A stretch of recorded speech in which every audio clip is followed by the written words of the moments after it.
I am so sick of hearing fake it till you make it. I am so sick of this. And I can't believe that this advice is still being given to people, but especially to speakers.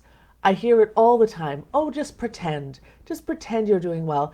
And if you feel nervous, but you look fine, it's fine. Who cares?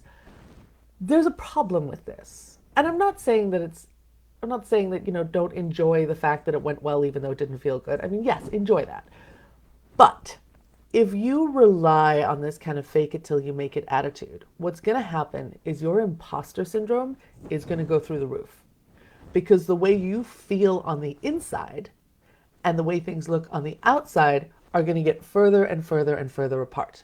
Now, also, I would like to argue that if you are faking it till you make it, you're not creating real connection. You're not going up there and being a brilliant, connected, engaging, electric speaker.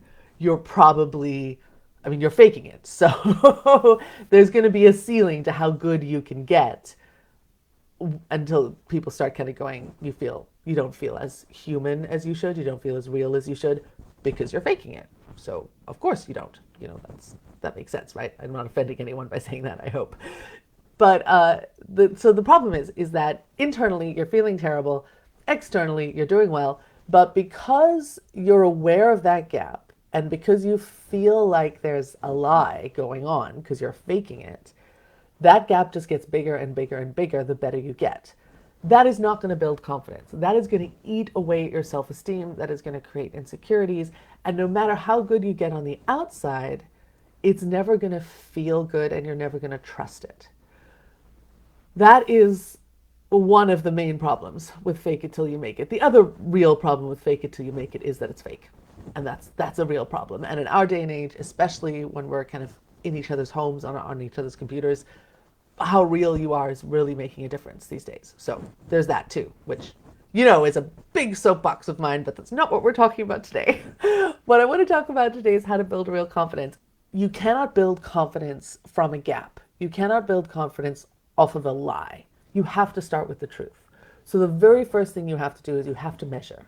You have to calibrate how you feel on the inside and what's going on the outside.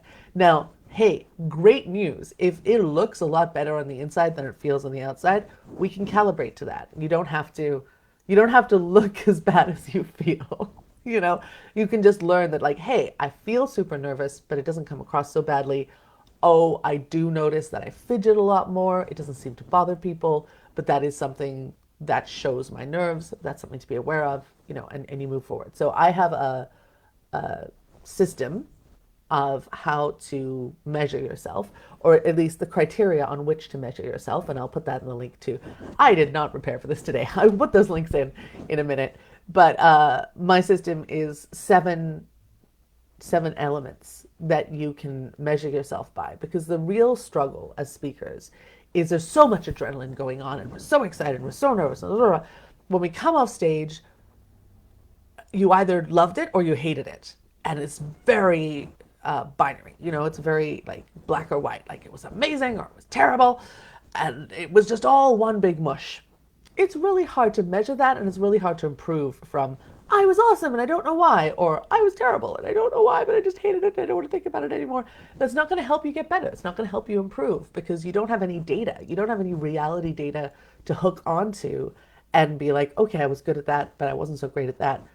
And you can set goals and start measuring, because real confidence comes from watching yourself improve over time.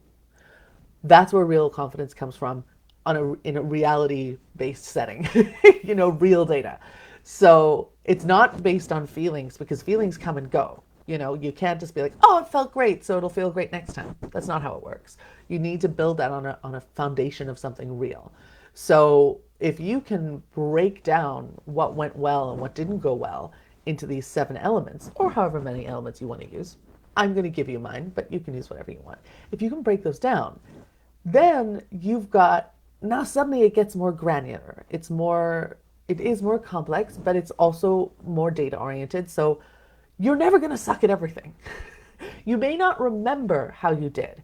And this is why it's really important to video yourself as well. And I know everyone hates that. And everyone's like, no, I don't want to watch myself on video. I know, I'm sorry. We all hate it. it gets easier. I promise. It gets a lot easier. You kind of get over the hump and it gets easier. But we need to learn what other people are seeing when they see us because they're seeing it anyway. I mean, the reality is out there. You putting your head in the ground isn't helping anybody. It's out there. People see it. So you may as well learn what other people are seeing when they see you. Now, the thing about watching yourself on video is that you want to watch yourself as a stranger, not as you. Because if you are watching you, you know how you were feeling, you know how much you prepared, you know what you wanted the talk to look like. You have all this extra information that's going to make you so much more judgmental. But the average Joe or the person in your audience, they don't have any of that information. They just know what the talk promise was. So if you said, hey, I'm going to talk about building real confidence instead of faking it till you make it. Did I talk about that? Did I say anything useful? Tick, success, if I did.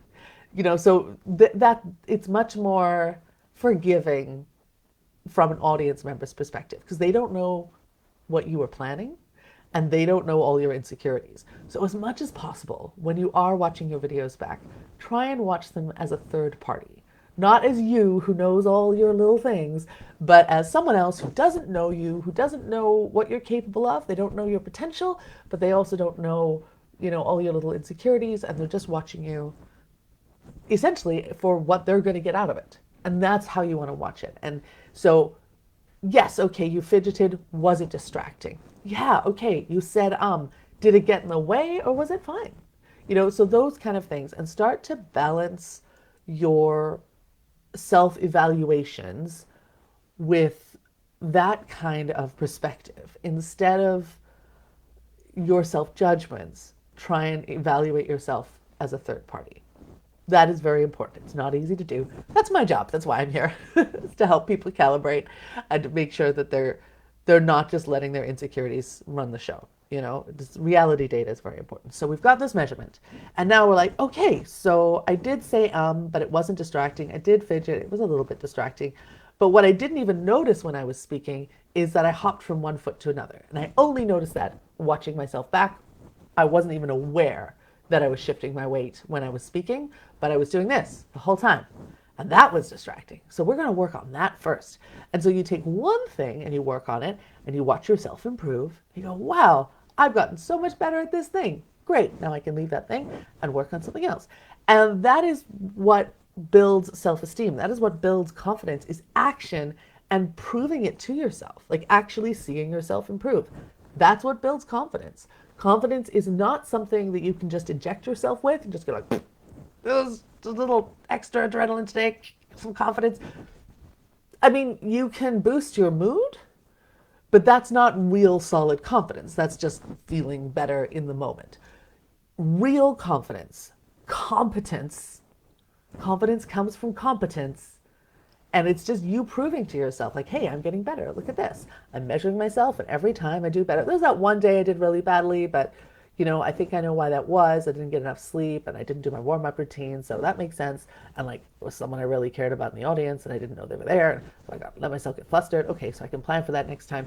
But all these other times, and you see yourself improving and improving and improving. And that is how we build real confidence.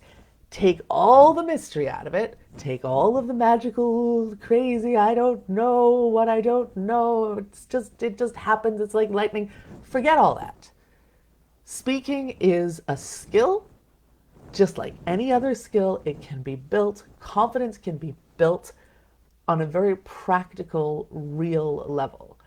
But if we try to fake it, we're going to feel less and less worthy of our success. If we're measuring in reality, yes, we're taking feedback. So we're acknowledging when we didn't do well, but we will also take the positive feedback in. And that's the important part. Because if you're faking it, when someone tells you something bad, your insecurities are going to say, like, yeah, they're right. You did do that bad. But when someone says something good, you're going to be like, oh, well, you don't actually know because I was faking it. And you will throw out the good data. So there's all these biases, all this like psychology that goes into it. But essentially, please measure yourself. Build your confidence from where you are. And it does mean it is a little humbling to start because you have to accept where you actually are as opposed to where you want to be. And that I think is the main reason that people do fake it till they make it, because you get to lie to yourself. You get to say, "Oh, I'm so much better than I am," but it doesn't last, and that lie doesn't feel good. It might feel good for a little while, but it will erode your your kind of inner integrity and your belief in yourself, because in reality what's going on outside and what's going on inside is different. So it does mean starting from where you are, which means a little bit of humility and like accepting reality data, because sometimes you feel amazing inside and you look at the video and you're like, wow, not so amazing after all. It happens, but it's real. Like, it's going on anyway. So rather be in reality, rather understand what other people are actually seeing, get yourself calibrated to that, and then you can move forward in a way that is integrous, in a way that feels good, and in a way that won't erode. It'll keep building. And you'll get more and more solid, and you'll feel more and more comfortable. You'll feel more and more like you can depend on yourself. You'll have something repeatable and reliable. And that's what confidence is all about.